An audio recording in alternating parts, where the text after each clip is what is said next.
The Bills wrapped up their 2017 draft with an interesting pick on the final day. Usually don't get that, but they did in the 5th round when they took a quarterback, Pittsburgh's Nate Peterman. He was somebody who was in for a visit here at One Bills Drive, someone this team clearly was targeting, and with only 3 picks today, Sully, after the trading they did over the past couple of days, they found themselves in a position to add some depth and maybe a little bit more with Nathan Peterman.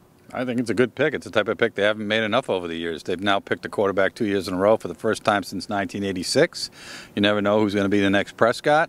The kid has a lot to speaking for him. He went to Clemson and won 43-42 this year, national champions, through 308 yards, 5 touchdowns and no picks. So that game alone shows he has some big game credentials.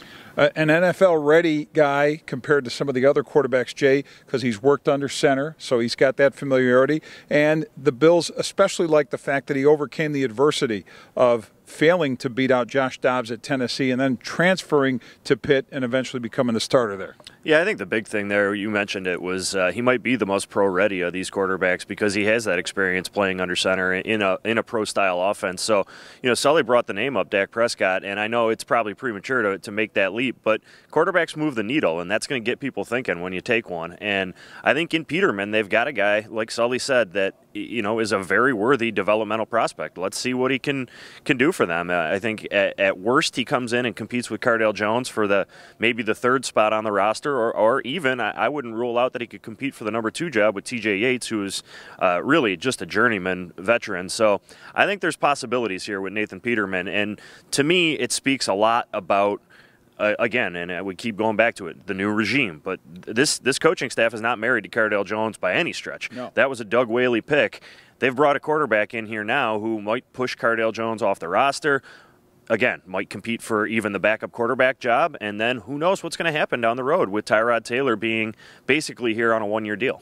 And the other 2 picks today, Boston College linebacker Matt Milano. They picked him with their first choice in the 5th round, and then finishing it off in the 6th round, another linebacker, Boise State, Tanner Vallejo.